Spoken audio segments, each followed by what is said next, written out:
자, 인사할게요. 네, 반갑습니다. 네. 자, 오늘 이제 우리 지적은, 딱콩 특강 지적은 저번에 했잖아요. 그죠? 이거 무료로 올라와 있으니까 안 들으신 분들은 그거 연계해서 들으시면 돼요. 연계해서. 자, 그리고 이제 오늘 이제 등기법 한번 해볼 건데요. 등기법. 저는 이 말이 너무 좋은 것 같아요. 마지막까지 포기하지 않으면 반드시 뭐 한다? 합격한다. 그죠? 정말 그럴까요? 네, 정말 그래요. 네. 자, 오늘 이 등기법은요, 여러분이 자료를 이제 미리 받으셨다면 한 번 정도는 이 자료를 한번 읽어보셨을 텐데,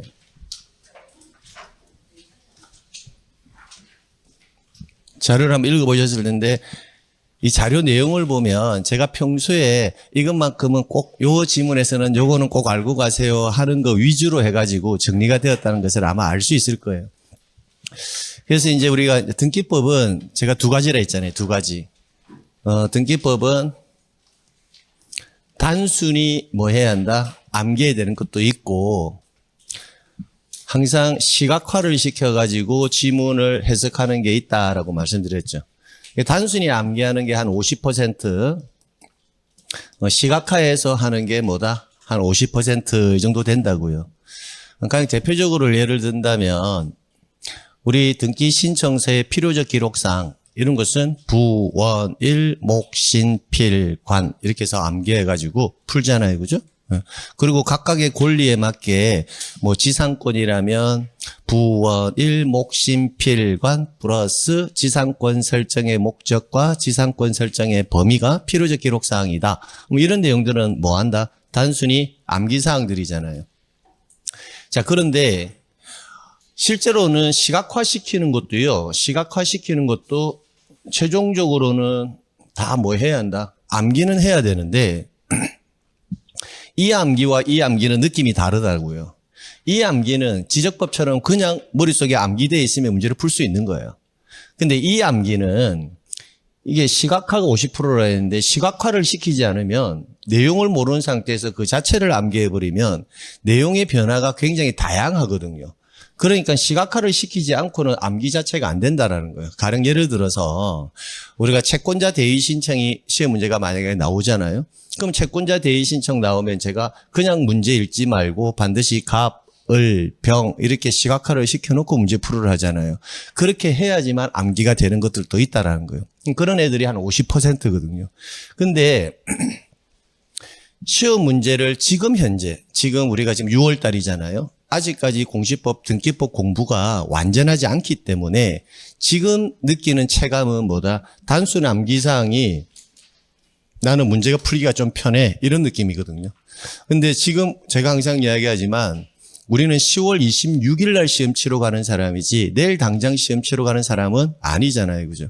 그러면 시간이 지날수록 단순 암기 예보다 시각화시키는 것보다 단순 암기 예가 더 어렵게 느껴지는 시점이 와요.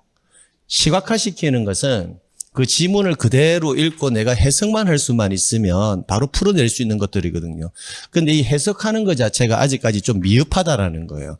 그래서 오늘 이 등기법 보면서 여러분이 뭐 크게 막 욕심을 낸다는 느낌보다는 단순히 암기해야 될 것은 뭐하고 암기하고 시각화 시켜야 될 부분들은 뭐다 해석을 하는 것을 연습을 막 저랑 같이 한번 해보고 암기는 해야 되는데 시각화 시키는 것은 시각화만 되면 크게 어려움이 없구나라는 것을 좀 체감할 수 있는 시간, 그런 시간이 좀 되었으면 좋겠어요. 자, 첫 번째 이제 부기등기 주등기 문제인데요. 부기등기 주등기 문제는 시험에 나온다 안 나온다의 문제가 아니라 한 문항으로 나오던지 아니면 지문으로 나와가지고 항상 정답은 결정한다고요. 그래서 주등기 부기등기는 꼭 시험 문제에 나오면 제가 여기에 두 번째 이거죠. 얘가 왜 이렇게 들어있죠? 여기. 2번 요 내용. 얘네들이 주등기 부기등기에 있어서 예외잖아요. 예외. 얘네들은 꼭 시험장에서 뭐 해라 적어 놓고 문제 풀으라고요. 자꾸 이야기하면 잔소리 같지만 얘네들은 반드시 시험장에 갔을 때 메모해놓고 풀으라는 것들은요. 시험장에 딱 들어가는데 주등기, 부기등기가 딱 나오는 순간 지문이 나오면 지문 읽지 마시고 반드시 얘네들은 뭐 해라? 메모해놓고 보세요. 메모해놓은 다음에 지문을 읽으면 바로 답이 보여요. 그럼 1번에서 여기에서 해당하는 게 나오면 1번에서 해당하면 1번 지문 바로 체크하고 넘어가 버리면 되잖아요. 근데 대부분 이걸 안 적고 하시는 분은요. 1번이 답일 거야 라고 체크를 해놓고도 2번, 3번, 4번, 5번을 읽어 내려가거든요. 그럼 시간 다 낭비한다고요. 그러니까 적어놓고 하게 되면 확실하니까 1번 체크하고 바로 넘어갈 수도 있거든요. 그래서 주등기, 부기등기는 꼭 적어놓고 한다라는 거. 그래서 말소등기하고 여기 하나가 생략됐네. 이게 뭐가 빠졌지? 왜 이게 빠졌지? 표제부등기. 이게 왜 빠져가 있지? 자, 그래서 표제부 등기하고 말소 등기는 뭐다? 항상 주등기. 그 다음에 특약, 약정, 등기 명인의 표시 변경, 경정 등기는 항상 부기등기로. 그 다음에 권리의 변경 등기와 경정 등기는 특별한 말이 없으면 뭐로 간다? 부기등기로 가는데 설문에서 이해관계인이 이렇게 나오면 이해관계인이 존재한다 하면 승낙서를 첨부했을 경우에는 뭐로? 부기. 승낙서 첨부하지 못하면 뭐로 간다? 주등기.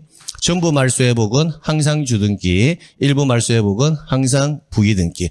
요거 꼭 적어놓고 문제를 푸는데 이 문제를 풀 때 수험생들이 한 번씩 헷갈려하는 게 이 3번 지문이에요. 3번.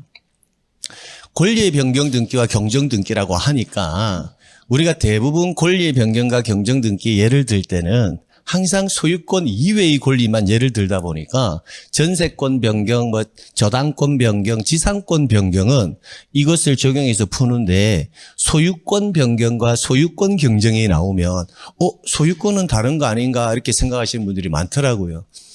만약에 소유권이 포함이 되지 않는다면 여기에는 소유권 이외의 권리의 변경, 경정 적어야 되는데 그런 말은 없잖아요. 그럼 이 권리 안에는 모두 들어간다? 소유권 또 포함된다라는 것을 기억하시면 된다고요.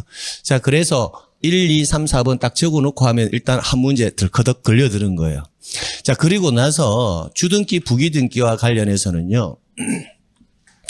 1번부터 이 5번 지문, 이 지문은 독립적인 문제가 아니라 주등기, 부기등기와 관련해서 이론을 물어볼 때가 있어요. 즉 박스형 문제로. 그럼 박스형 문제에서 한두 개의 지문이 나올 때가 있거든요. 그때 써먹기 위해서 위의 지문 또 가져가야 된다라는 거.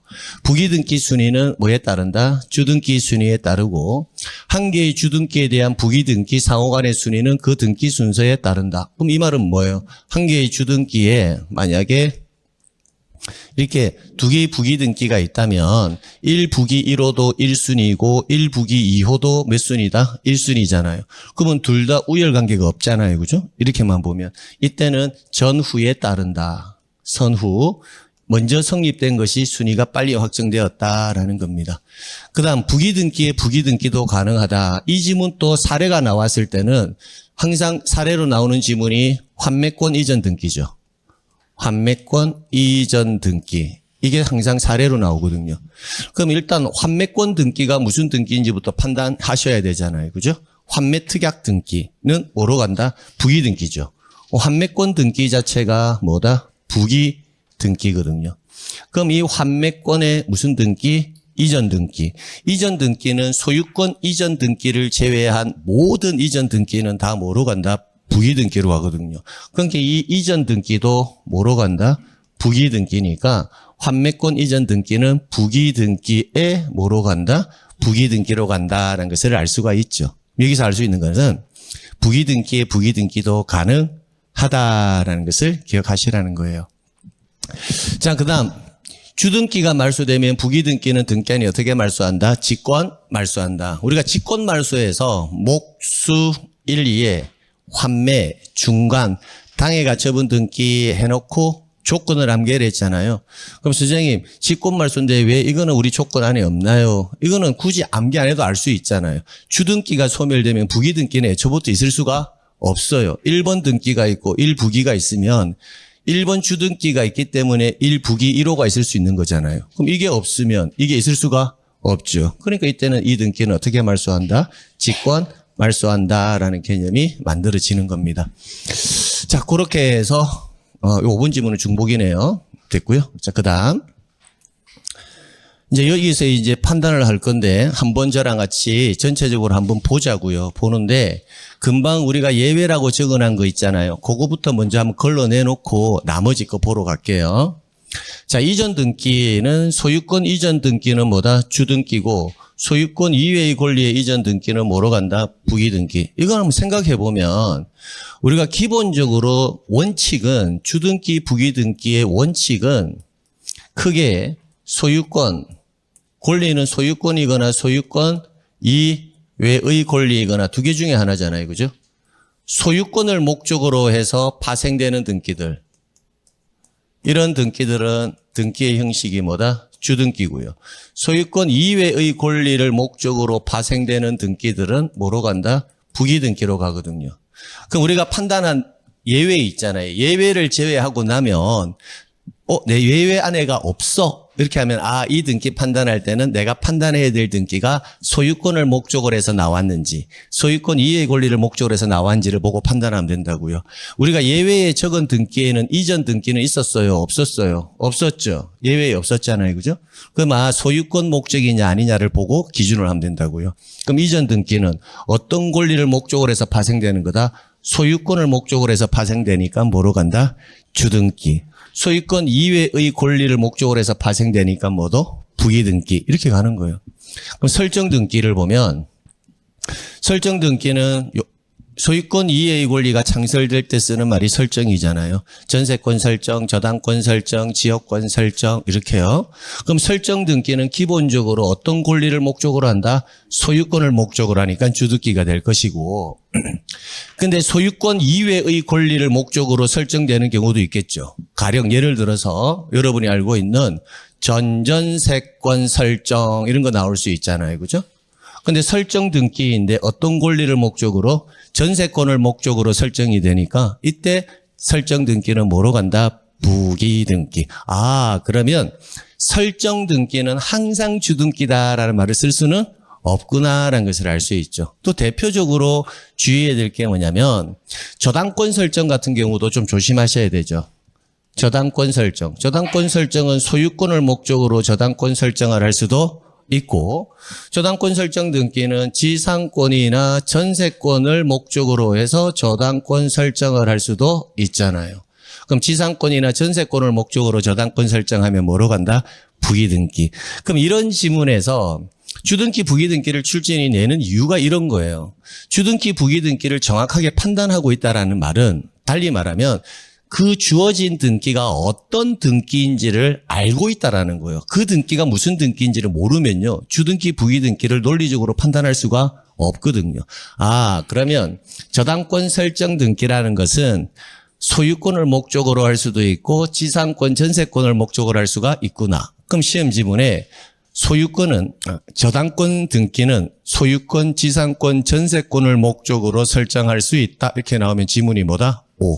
임차권을 목적으로 저당권 설정할 수 있다. 이라면 뭐다? X. 이렇게 해서 지문 판단하는 거예요. 자, 그 다음에 처분 제한 등기, 가압류가 처분, 경매 개시 결정, 기타 등등이 있을 건데 이 처분 제한 등기가 소유권을 목적으로 하면 뭐로 가고? 주등기. 처분 제한 등기가 소유권 이외의 권리를 목적으로 하면 뭐로 간다? 부기등기. 그 다음에 권리의 변경 등기. 권리의 변경 등기는 특별한 말이 없으면 일단 뭐로 가는 거다? 부기등기로 가는데 이해관계인이란 말이 나올 수 있잖아요. 그럼 이해관계인의 승낙서가 첨부되지 않으면 뭐로 가고? 주등기. 승낙서가 첨부되면 뭐로 간다? 부기등기로. 그 다음 말소회복 등기는 전부 말소회복은 주등기, 일부 말소회복은 뭐로 간다? 부기등기. 특히 가등기 이거 조심해야 돼요. 가등기. 가등기의 형식이 나오면 아무 생각하지 말고 본등기를 하세요. 본등기. 가등기의 형식 이게 주등기입니까? 부기등기입니까? 물어보면 일단 뭐부터 해라? 본등기부터 하면 돼요. 본등기. 그래서 본등기를 해보니까 그 본등기 형식이 뭐다? 주등기라면 가등기도 예외 없이 무조건 뭐다? 주등기예요. 근데 본등기를 해보니까 본등기가 뭐로 간다? 부기등기일 수 있잖아요. 그럼 가등기도 예외 없이 다 부기등기예요. 가장 대표적인 거 하나, 좀 어려운 거 하나만 한번 해볼게요. 좀 어려운 거. 이게 어렵다 해야 되는지 뭐 쉽다 해야 되는지 잘 모르겠는데 아무튼 어려운 거 한번 해볼게요. 이걸 되게 어려워하더라고요. 소유권, 이전, 청구권, 보전의 가등기. 이게 정식 명칭이거든요. 근데 우리는 이걸 통상 뭐다? 소유권 이전 가등기 이렇게 표현을 쓴다고요. 일반적으로는 뭐다? 소유권 이전 가등기 이렇게 표현을 쓰고 있을 뿐이에요. 그러면 소유권 이전 청구권 보전의 가등기는 주등기입니까? 부기등기입니까? 이렇게 물어보잖아요. 그죠? 이렇게 물어보면 뭘 해라는 거예요? 본등기를 해라고요. 그냥 판단하지 말고 본등기를 해라고요. 그럼 이 본등기가 뭐예요? 소유권 이전 등기가 본등기잖아요. 그죠? 그럼 이게 주등기다, 부기등기다? 주등기. 이게 주등기라고 판단이 서면 소유권 이전 청구권 보전의 가등기도 뭐다? 주등기. 이렇게 이제 문제 푸시면 된다고요. 그럼 여기까지는 또 잘해요. 잘하는데 이쪽으로 한번 보라는 거예요. 이제 줄여서 적을게요. 소유권 이전 가등기의 이전 가등기. 이제 이렇게 딱 내는 순간, 이거 뭐지? 이렇게 생각한단 말이에요. 그게 서둘 필요 없이 이런 지문이 뭐냐면 소유권 이전 가등기된 부동산에 대해서 청구권 보전을 위한 가등기를 한 경우 이렇게 나온다고요. 그럼 소유권 이전 가등기된 부동산이 있고 그 가등기된 권리를 이전을 위한 가등기를 하는 경우 이렇게 나오면 가등기에 대해서 또 가등기도 뭐하다? 가능하는구나라는 것도 알 수가 있고 그러면 이 가등기는 이전의 가등기는 주등기로 할 거냐 부기등기로 할 거냐의 문제거든요. 그러면 이 권리의 이전 가등기잖아요. 그럼 이걸 본등기를 해봐란 말이에요. 본등기. 그럼 본등기를 하면 그대로 적으면 돼요. 소유권 이전 가등기의 무슨 등기? 이전 등기가 본등기잖아요. 지금. 읽혀지나요? 예. 그러면 이 이전 등기가 소유권 이전이에요? 가등기 이전이에요? 가등기 이전이죠. 이 권리 아직 소유권이 아니거든요. 이 권리 아직 소유권이 아니잖아요. 그러니까 소유권 이외의 권리의 이전 등기니까 이 이전 등기는 뭐로 간다? 부기등기로 간다라는 것을 알 수가 있다라는 거예요. 그러면 소유권 이전 가등기된 권리의 이전 가등기는 가등기된 권리의 무슨 등기 형식으로? 부기등기 형식으로 이를 기록한다. 이런 말을 쓸 수 있다라는 거예요. 그래서 결론은 선생님 소유권 이전 가등기, 이 가등기를 물어보면 본등기 하면 소유권 이전 등기가 되니까 얘네는 뭐다? 주등기지만 이 가등기된 권리의 이전 가등기는 뭐로 간다? 부기등기로 간다는 것을 알 수가 있다는 거예요. 그러니까 이런 지문이 나왔을 때 수험생들이 조금 어려워라고 생각하는데 서둘지 말고 한 번만 생각을 한번 해보라는 거예요. 그래서 가등기가 만약에 나오면 항상 뭐부터 해라? 본등기부터 해서 판단하는 습관 들이셔라라는 겁니다. 자, 그렇게 해서 그래서 요 내용이 수험생들 입장에서 가장 어려워하는 내용 중에 하나다. 자, 그다음 기타 이렇게 보시게 되면 말소 등기와 표제부 등기는 항상 뭐로 간다? 주등기죠. 그럼 표제부 등기에 대표적으로 멸실 등기와 부동산 표시에 관한 변경 등기 이런 게 다 표제부에서 하는 등기고요. 자, 그다음에 대지권. 자, 대지권이라는 글자가 나오면요. 얘도 항상 주등기예요. 대지권이라는 글자만 보이면 항상 뭐로 간다? 주등기인데 그럼 선생님 우리가 메모해 놓은 곳에는 항상 주등기가 말소 등기하고 표제부 등기만 항상 주등기라고 메모되어 있잖아요. 네. 그 이유가 뭐냐면 지금까지 대지권 등기가 주등기냐 부기등기냐를 한 번도 안 물어봤어요. 그러니까 얘는 제가 빼놓은 거예요. 빼놓은 거. 왜? 암기 분량은 늘릴 필요는 없으니까. 근데 혹시 모르니까 대지권자 나오면 뭐로 간다? 주등기. 이렇게 가시면 됩니다. 특약, 약정, 그 다음에 약정. 항상 부기등기로 갈 거고. 자, 권리질권 등기. 채권담보권은 몰라도 좋아요. 권리질권 등기는 권리질권 등기가 어떤 등기인지를 알아야 되죠. 권리질권 등기도 저당권에 있는 피담보 채권을 담보로 제공했을 때 만들어지는 담보권 등기가 권리질권 등기예요. 그럼 권리질권 등기는 정확하게 표현하게 되면 저당권을 목적으로 뭐가 이루어진다? 권리질권 등기가 이루어지거든요. 그러니까 권리질권 등기는 저당권, 소유권 이외의 권리를 목적으로 하니까 뭐로 간다? 부기 등기. 그 다음에 등기 명의인 표시 변경과 경정. 항상 부기, 경정 등기. 그 다음에 공동저당의 대위. 요거 하나 좀 기억해 두세요. 공동저당의 대위가 뭐로 간다? 부기 등기라고 간다는 거. 요거 하나 기억해 두시고요. 자, 그래서 주등기, 부기 등기가 나오면 일단 절대 틀려서는 안 된다. 그럼 지금 보면 내용이 굉장히 복잡해 보이는데 실제 시험에서는 아주 심플하게 나온다. 우리가 암기한 예외 4가지에서 무조건 정답 걸려들도록 되어 있다라는 거예요. 첫 번째 암기하고 갑시다. 집에 가서 암기하려 하지 마시고 바로 여기서 암기하는 거예요. 첫 번째 표제부 등기와 말소 등기는 항상 주등기. 두 번째 특약, 약정, 등기 명의인의 표시 변경, 경정 등기는 항상 부기 등기로. 그 다음에 권리의 변경과 경정은 부기 등기로 가는데 설문에서 이해관계인이 존재할 경우 이렇게 나오면 승낙서 첨부 여부에 따라서 승낙서 첨부하면 뭐로? 부기로. 못하면 주등기로. 그 다음에 전부 말소 회복은 주등기, 일부 말소 회복은 부기 등기. 그렇게만 메모해놓고 문제 푸시라고요. 자, 그게 되어 있으면 나머지 지문들은 따라온다라는 겁니다. 자, 그 다음. 이제 두 번째 이제 등기사항. 요 지문은 제가 넣지 않으려 하다가 작년에 한번 나와버렸거든요. 그래서 아주 기본형의 지문인데도 불구하고 혹시나 해서 제가 여기다 넣어 놓은 거예요. 실제 등기사항에서 중요한 것은 두 번째, 이것은 시험 문제 나온다 안 나온다의 문제가 아니라 제가 뭐 한다? 반드시 나온다고 했죠. 반드시. 그래서 우리가 항상 수업하는 패턴이 있잖아요. 나는 등기법 선생님 12개 중에서 2개만 맞추고 그냥 10개는 찍을래요 하면 주등기, 부기등기 하나 적어서 가면 되고, 두 번째 일부에 관한 등기 이거 적어서 가면 무조건 2문제는 확보한다고요. 무조건. 자, 등기 대상인 권리는 소유권, 지상권, 지역권, 전세권, 저당권, 권리질권, 채권담보권, 임차권. 이 부등법 3조. 그 다음에 하나 더 추가한다면 뭐다? 환매권. 이렇게 해서 정리하시면 되고요. 그럼 여기에 있는 권리들은 등기할 수 있는 권리다 아니다? 아니다. 점유권, 유치권, 동산질권, 주의토지통행권, 분묘기지권, 구분임차권 이런 권리들은 등기할 수 있는 권리이다 아니다? 아니다. 이렇게 가져가시면 돼요. 여기서 주의해야 될 거 이거 한번 보세요. 임차권 중에 구분임차권이라고는 들어본 적이 없죠. 근데 구분이라는 글자가 들어갈 때 소유권의 권리는 구분 뭐는 있다? 지상권은 있죠. 그러니까 구분 전세권 이런 권리도 있다 없다? 없어요. 구분 전세권, 구분 지역권 이런 권리는 존재하지 않는다고요. 다 등기할 수 있는 권리가 아닙니다. 다만 구분 지상권은 등기할 수 있는 권리가 맞습니다. 뭐는? 구분 지상권은. 그래서 구분이라는 글자가 들어갈 때 등기할 수 있는 권리는 뭐밖에 없다? 지상권 말고는 없다고요.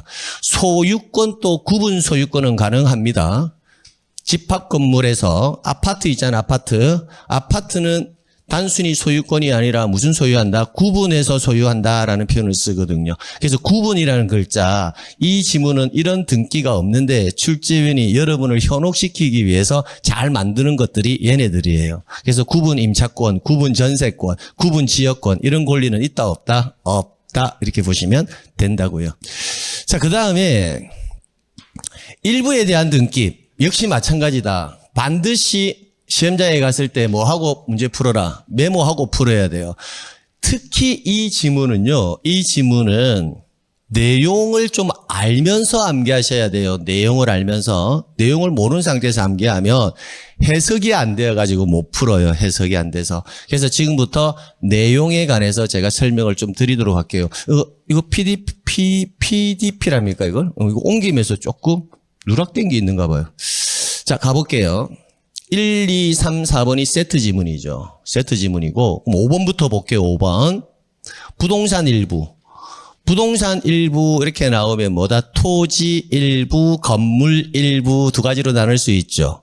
그럼 이런 지문이 나왔을 때는요. 부동산 일부라고 암기해 놨으면 이게 토지 일부로 나올 수도 있고 건물 일부로 나올 수도 있고 갑이 소유하는 부동산 일부에 대해서 이렇게 나올 수도 있겠다 그죠. 그럼 부동산 일부란 글자만 나오면 뒤에 뭐만 가능하다? 용의권만 가능하다고요. 용의권만.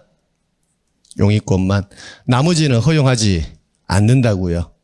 그럼 부동산 일부의 용의권 등기를 하게 되면 일부가 어딘지를 알 수 있어야 되잖아요. 그래서 뭘 첨부한다? 그 일부를 표시한 뭘 첨부해라? 도면. 그래서 우리가 첨부정보 중에서 도면이란 글자가 나왔을 때 항상 앞에는 뭐가 나와 있나? 부동산 일부 이렇게 토지 일부의 지상권, 토지 일부의 전세권, 토지 일부의 지역권 이런 글자 나오면 뭐다? 도면 이렇게 해서 정리해 두시면 된다고요. 자, 그다음 권리 일부. 지분에 대해서 용의권 설정 등기는 허용하지 않는다. 그러면 지분의 용의권 설정은 안 되니까 달리 말하면 지분의 가압류 등기는 뭐하다? 가능할 것이고 지분의 저당권도 가능할 것이고 지분의 압류 등기도 가능할 것이고 그러니까 지분이라는 글자가 나오면 뭐는 안 된다? 용의권 등기는 허용하지 않고 나머지는 허용하는데 지분 그 자체만으로서의 등기 사항이 되는 것도 있고 안 되는 것도 있거든요. 그게 어디서 나오느냐면 지문이 딱 세 군데서 나와요. 보존 등기하고 상속 등기하고 가등기에 기한 뭐 할 때 본등기. 그러면 지분과 관련되는 지문은 기본적으로 지분의 용의권 등기는 허용하지 않을 거고 보존, 상속, 가등기한 본등기 할 때 뭐다? 지분이 나올 거야라고 뭐 한다? 예상하시면 된다라는 거예요. 자, 그때 지분만 보존 등기는 X라고 돼 있잖아요. 그럼 이 반대말은 그럼 1인이 전원 명의로 보존 등기를 하는 것은 뭐하다? 가능하다 이렇게 가야 되겠죠. 왜? 안 되는 것만 제가 다 적어놨거든요. 그럼 이 글자에 들어가지 않는 애들은 다 된다 이렇게 가시면 된다고요. 그 다음 지분만 상속 등기 안 되죠. 그럼 지분만 상속 등기라는 표현을 설문에서는 이렇게 표현을 쓸 수도 있을 거예요. 여러 명의 상속이 있는데 또는 수인의 상속인이 존재하는데 또는 복수의 상속인이 존재하는데 그 중에서 한 사람이 자기 지분만 상속 등기는 된다 안 된다? 안 된다라는 거예요. 그럼 반대로 1인이 전원 명의의 상속 등기는 가능하잖아요. 근데 가등기한 본등기는 1인이 전원 전부 명의의 본등기는 된다 안 된다? 안 된다라는 거예요. 그럼 안 되니까 그럼 1인이 자기 지분만 본등기는 뭐하다? 가능하다 이렇게 되겠죠. 그럼 이렇게 해서 정리하고 가시면 된다는 거예요. 이게 끝이라고요. 끝. 자, 그래서 이 지문은 나온다 안 나온다의 문제가 아니라 뭐한다? 반드시 나온다. 반드시. 그래서 항상 지분이 나오거나 일부라는 글자가 나오면 이 내용을 반드시 뭐하고 메모해놓고 항상 문제 푸는 습관 들이신다. 메모해놓고. 자, 그 다음에 세 번째, 종국 등기. 종국 등기의 효력 시험 문제 나온다 안 나온다? 거의 안 나와요. 안 나오는데 여기서 제가 꼭 두 가지는 가져가자 했거든요. 그게 뭐였냐면 순위 확정력하고 그 아래 나오는 뭐다? 추정력과 관련해서는 정리를 좀 하고 가셔야 된다라고 말씀드렸고요. 자, 권리변동적 효력에서는 이게 등기의 효력은 뭐한 때 발생한다? 접수한 때부터 발생한다. 이 전제가 뭐예요? 등기관이 등기를 뭐 했다면? 마쳤다면. 그죠? 등기를 뭐 했다면? 마쳤다면. 그죠? 다면 뭐한 때부터? 접수한 때부터 효력이 발생한다. 그러면 마쳤다면 이 지문이 있을 때는 접수한 때와 뭐가 된 때? 저장된 때는 동일 시점이라고 했습니다. 등기관이 등기를 마쳤다면 이 말이 나오면 접수한 때와 저장한 때는 무슨 시점? 동일 시점. 네, 그렇게 말씀드렸고요. 그다음에 순위확정력. 이 순위확정력은 제가 뭐로 나온다고 했죠? 요즘은 사례로 나온다고 했죠. 사례. 그럼 이 사례로 나오는 게 이게 시각화가 돼야 된다고요. 이런 거는.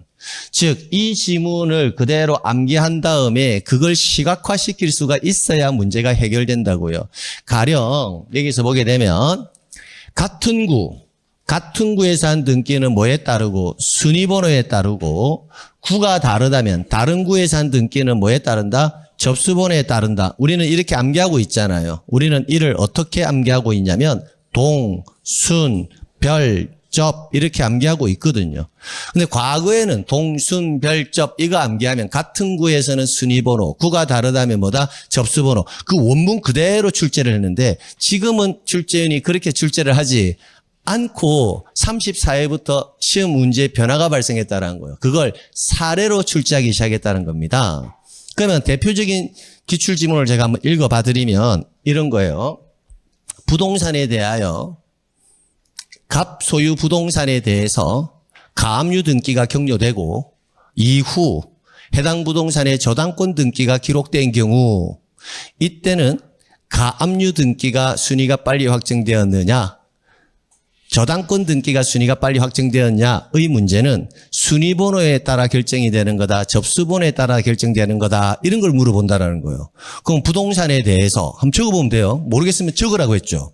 부동산에 대해서 가압류 등기가 되었다. 그러면 그 가압류는 그 부동산에 대해서 가압류가 되었으니까 특별한 말이 없으면 소유권에 대한 가압류일 거거든요. 그럼 가압류 등기가 되었다. 가압류 적으면 돼요.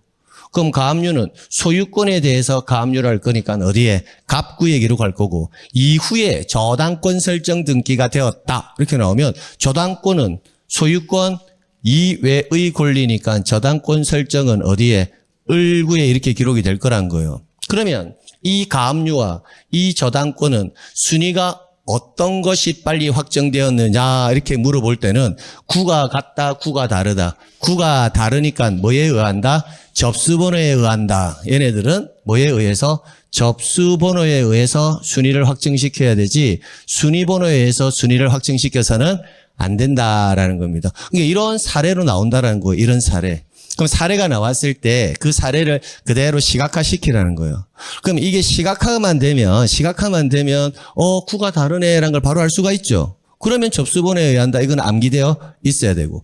근데 시각화가 안 된 상태에서는 이런 단순한 지문도 지문에서 머릿속에서 구상해갖고 풀어내기는 뭐한다. 실제 쉽지가 않더라는 거예요. 아직까지는. 근데 그게 시간이 조금 쌓이잖아요. 그죠? 쌓이면 나중에 자연스러워진다고요. 자꾸 연습을 하다 보면.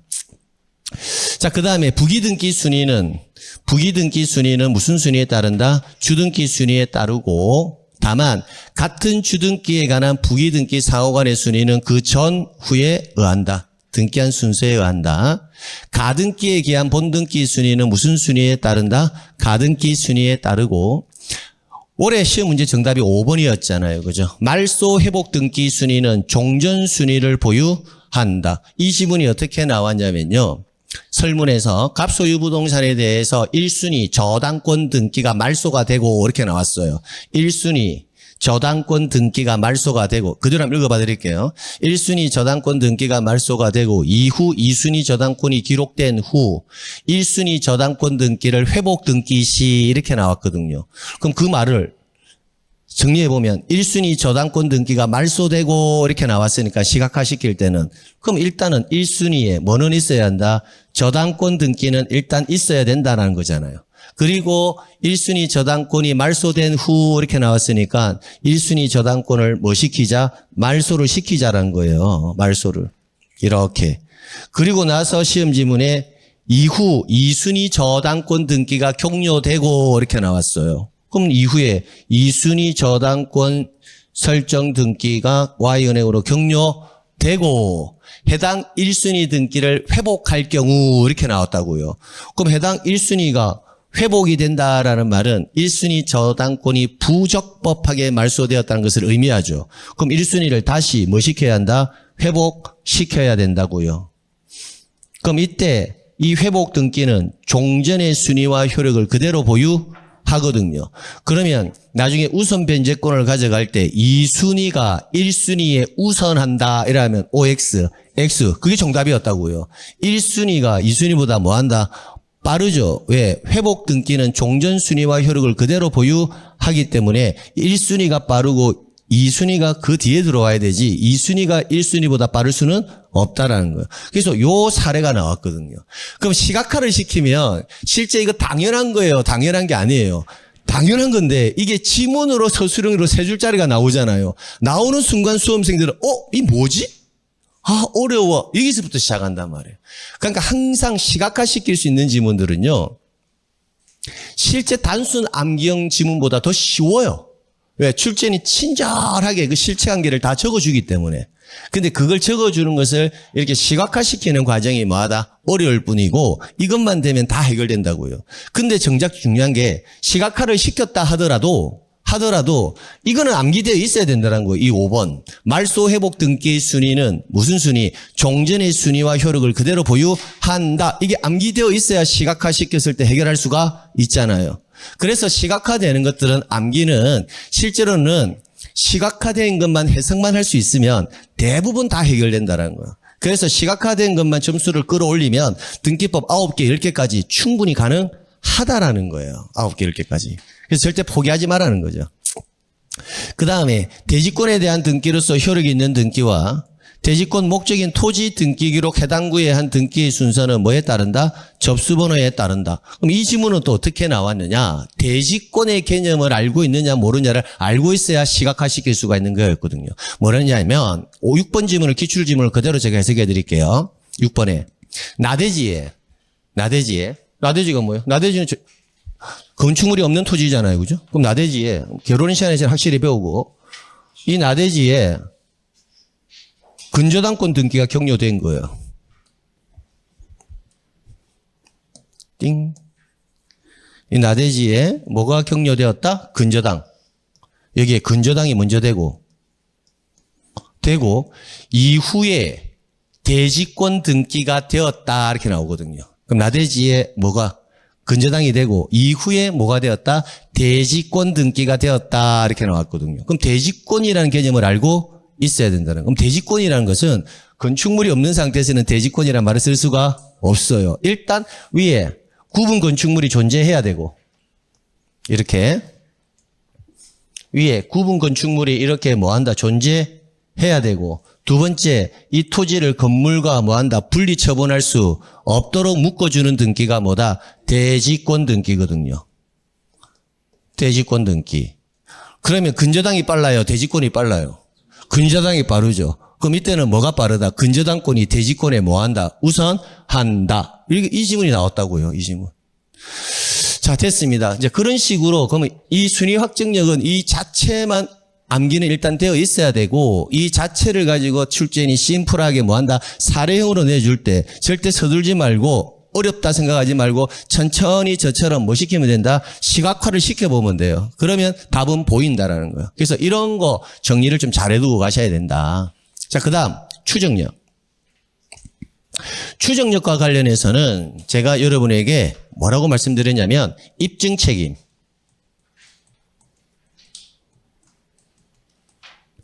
입증 책임을 누가 지느냐? 이게 키워드라고 했죠. 기본적인 입증 책임은 이렇게 항상 생각하면 돼요. 원칙. 어떤 등기가 되어 있으면 그 등기는 실체관계에 부합하는 등기로 추정하거든요.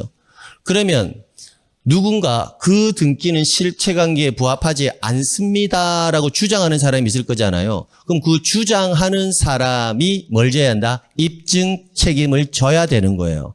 대표적으로 여기서 간단하게 딱 하나의 사례만 가지고 정리를 좀 해보면 1. 소유권 보존 갑 2.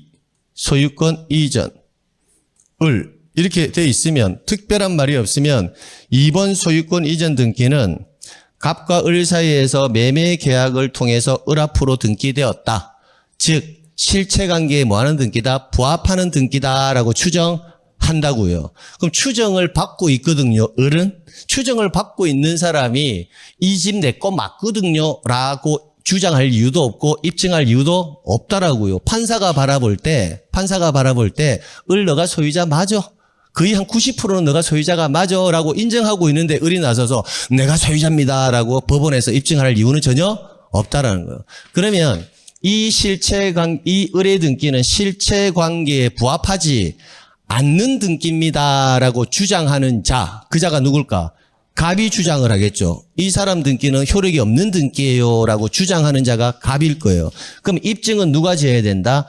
갑이 입증 책임을 지는 게 뭐다? 원칙이죠. 이 사람은 추정을 받고 있기 때문에. 근데 반대로 이야기하면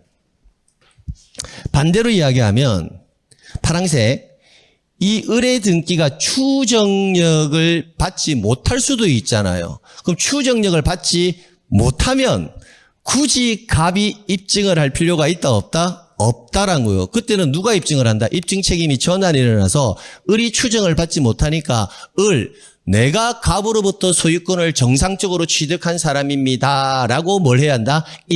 입증을 해야 된다는 거예요.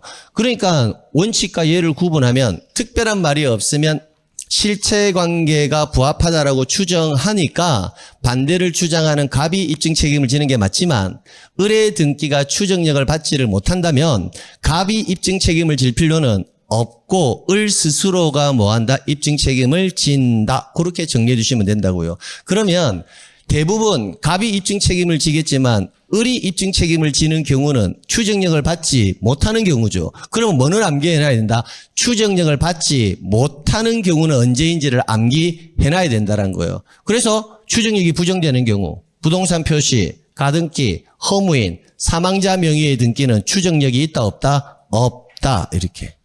그러면 시험 지문에 사망자 명의로 격려된 등기에 대해서는 이제 기출문을 읽어볼게요. 사망자 명의로 격려된 등기에 대해서는 이 등기가 실체관계에 부합하지 않다라고 주장하는 자, 갑이 입증을 해야 한다. OX, X, 갑이 입증 책임을 질 필요는 없다. 그게 기출지문이라고요. 그런 게. 그래서 1번 지문, 요거 기억하시고요. 자, 반대를 주장하는 자가 입증 책임을 진다. 자, 그 다음. 그 나머지 지문들은 여러분이 그냥 한번 읽어보시면 돼요. 큰 의미 없습니다. 입증 책임만 정확하게 가져가시면 된다고요. 자, 그 다음. 대항적 효력, 점유적 효력, 형식적 확정력. 이거 다 필요 없지만 요거 하나는 가져가셔야 됩니다. 형식적 확정력. 요거 하나는. 형식적 확정력이라는 것은 형식적 확정력 자체를 가져가는 게 아니라 그냥 양립관계에 대해서 여러분이 알고 가셔야 된다는 거예요.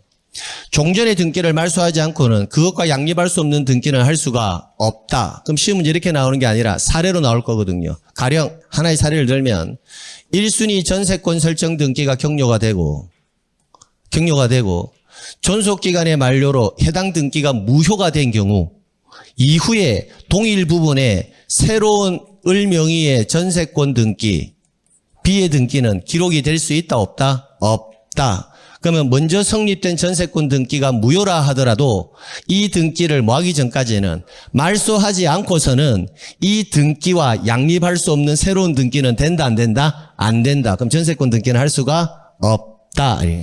그럼 이 말은 먼저 성립된 전세권이 뒤에 들어오는 후 등기를 못 들어오도록 뭐한다? 저지하고 있다. 그래서 이를 우리는 후 등기 저지력이라는 표현을 쓰고 이 등기는 무효인 등기인데도 계속 말소되기 전까지는 후 등기를 뭐하고 있다? 저지하고 있죠. 아, 그러면 무효인 등기는 아무런 효력이 없다 이라면 틀린다고요. 후에 들어오는 후 등기를 뭐하는? 저지하는 효력은 가지니까. 그래서 무효인 등기도 형식적이나마 효력은 가진다 해서 형식적 확정력이라는 표현을 쓰고 있는 거예요. 그럼 이런 것은 이론이고 실제 시험에서는 뭐만 알고 가면 된다. 전세권 등기가 되었다면 말소되기 전까지는 무효라도 말소되기 전까지는 후에 들어오는 등기를 못 들어오도록 뭐한다? 저지한다. 그래서 후에 등기는 기록할 수가 없다. 요것만 가져가시면 된다고요. 끝. 그러니까 딱공역 4번 실체적 유효권의 완화 모의고사용으로.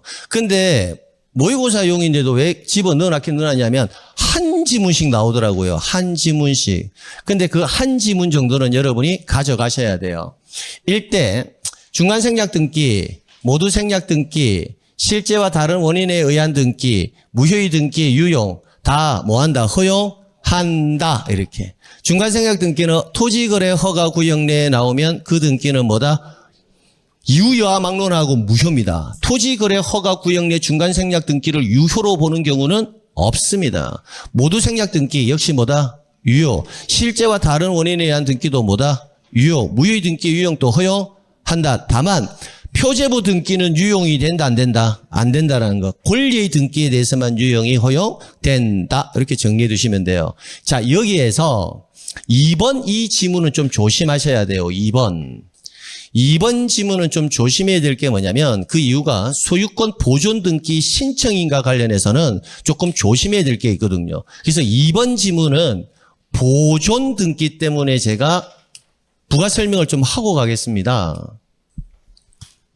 실체관계. 자, X부동산을 갑이 건물을 신축했어요. 신축. 현재 미등기 상태에서 갑과 을이 소유권 이전을 내용으로 매매 계약을 체결합니다. 그럼 여기서 이제 질문.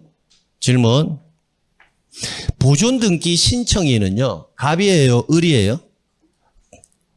건물을 신축한 갑이 보존등기 신청인이지, 을은 최초 소유자로부터 권리를 이전받은 자잖아요. 이전받은 자는 보존등기 신청인이 될 수가 없어요. 우리 잠시 후에 보존등기를 보겠지만, 보존등기를 신청할 수 있는 자는 토지라면 대, 판, 수, 건물이라면 대, 판, 특, 수 이렇게 가잖아요.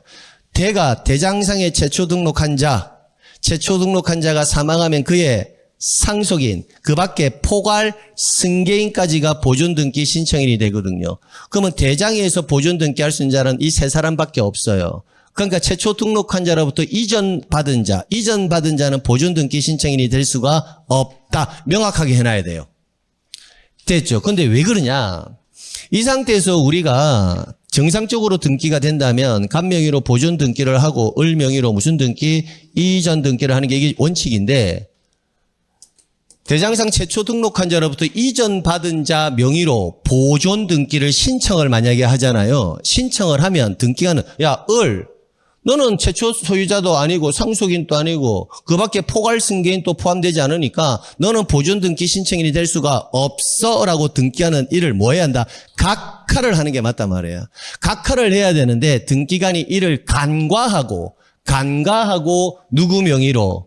을 명의로 보존 등기를 이미 했다면 이 등기도 실체 관계에는 뭐 하니까 부합하니까 유효로 보겠다라는 거예요. 그럼 이 등기를 유효로 본다고 해서 을이 보존 등기 신청인이다라는 표현을 써서는 안 된다고요. 을은 보존 등기 신청인은 아닌데 등기가 되었다면 그 등기를 무효로 보지는 않겠다 이 개념이지, 이 등기를 유효로 본다 해서 을을 보존 등기 신청인이라는 표현을 써서는 안 된다. 그거 지문 하나는 알고 가셔야 된다고요.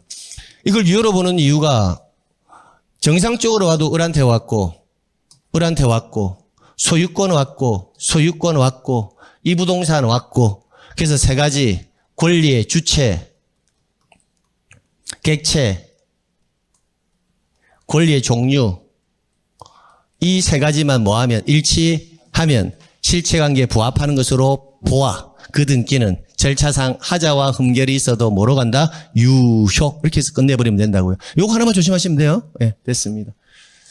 그래서 지금 뭐 우리 특강 시간에 중간 생략 등기든지 뭐 이런 등기들 이런 거에 뭐 시험에 이제 나오지도 않는데 손갈 이유는 없어요. 근데 모의고사 나오면 여러분 이런 건 안 틀리잖아. 틀리나? 안 틀리죠. 갑하고 을하고 매매계약했고 을하고 병하고 매매계약했을 때 갑에서 병 앞으로 등기가 직접 이루어지면 중간에 등기가 생략되었다. 그죠? 그럼 그 등기는 유효 무효? 유효. 뭐 이런 거 안 틀리잖아. 계약할 때는 매매계약을 했는데 등기는 증여로 되었다. 원인만 불일치하고 실체관계하고 부합하면 뭐다? 유효. 이런 거 안 틀리잖아. 저당권 등기가 무효인데 나중에 그 무효인 등기에 부합하는 실체관계가 존재한다면 그 등기 유용할 수 있다 없다? 있다. 그러니까 이런 거는 안 틀리거든. 그래서 이런 데 시간 낭비할 필요 없다라는 거예요. 됐고요. 이 내용은 뒤쪽에 나오니까 뒤쪽에 가서 따로 정리해 드릴게요. 이 내용 또 보고 갈까요? 중요하죠. 뒤에 또 나오니까 각하에서 복습하면 되니까 1호 2호 이 두 가지만 제가 암기하라고 했죠. 1호 관할 위반, 2호 사건이 등기할 것이 아닌 때 이 두 가지만 암기하면 돼요.